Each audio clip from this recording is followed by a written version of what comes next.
ఓం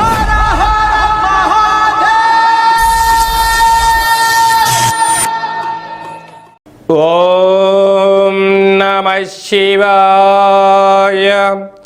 నమో నారాయణాయ. కర్మ నివారణ కాలభైరవ దేవత అనుగ్రహ ప్రసాద సిద్ధిరస్తు.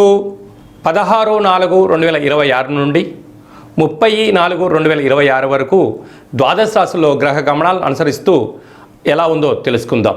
ద్వాదశ రాశిలో గ్రహ గమనాలని తెలుసుకుందాం. మేషరాశిలో ఏడాది తర్వాత రవి భగవానుడితో కూడుకున్న శుక్ర భగవానుడు, మిథున రాశిలో దేవగురు బృహస్పతి సంచార స్థితి, సింహరాశిలో కేతు సంచార స్థితి, కుంభరాశిలో రాహు సంచార స్థితి, మీనరాశిలో కుజుడు బుధుడు శని సంచార స్థితితో ద్వాదశ రాశుల్లో గ్రహ గమనాలు ఈ విధంగా ఉన్నాయి. కన్యరాశి వారికి ఏడాది తర్వాత అష్టమంలో రవి భగవానుడు శుక్రుడితో కలిపి సంచారం చేయునప్పుడు, చైత్రమాసంలో వచ్చినటువంటి అమావాస్య, పరాభవనమ సంవత్సరంలో ఉండబడినటువంటి ఆదాయ వ్యయాలలో అసమానతత్వం ఉన్నప్పుడు ఎలాంటి రాజయోగం పొందాలో ఈ వీడియోలో సవివరంగా సంపూర్ణంగా తెలుసుకుందాం. కన్యరాశిలో ఏ నక్షత్రాలు వస్తాయనగా ఉత్తరా నక్షత్రంలోని 2, 3, 4 పాదాలు, హస్తా నక్షత్రంలోని 4 పాదాలు, చిత్తా నక్షత్రంలోని 1, 2 పాదాలు కలిపితే కన్యరాశి. రాశాధిపతి బుధ భగవానుడు. వీరికి 6వ స్థానంలో రాహు సంచారం చేయడము, 7వ స్థానంలో కుజుడు సంచారం చేయడము కుజదోషంగా గమనించగలగాలి. అక్కడే ఉండబడిన బుధుడు, అక్కడే ఉండబడిన శని యొక్క భగవానుడు. ఇది అసలే వేసవి కాలం అవ్వడం వలన సంపూర్ణమైనటువంటి దేహము దాహార్తికి గురయ్యేటువంటి పరిస్థితి అధికంగా ఉంటుంది.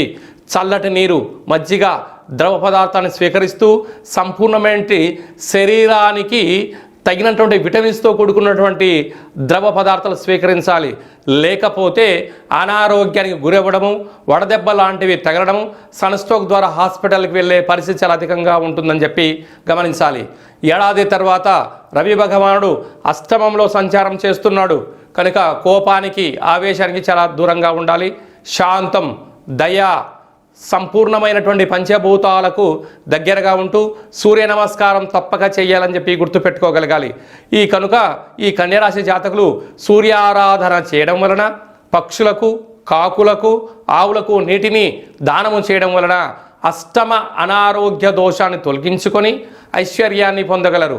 కనుక ఇలాంటి కాల సమయంలో సూర్య భగవానునికి ప్రీతికరమైనటువంటి ఎర్రటి నీటిలో నుంచి సూర్య భగవాన్ని చూసి వీటిని ప్రవహించే నీటిలో పొయ్యడం వలన అష్ట కష్టాలు తొలగిపోయి రక్తపాతం లాంటివి జరగకుండా అద్భుతమైన విజయం పొందుతారు అని చెప్పి గమనించగలగాలి. మీ వ్యక్తిగత జాతకం తెలుసుకోవాలనుకుంటున్నారా?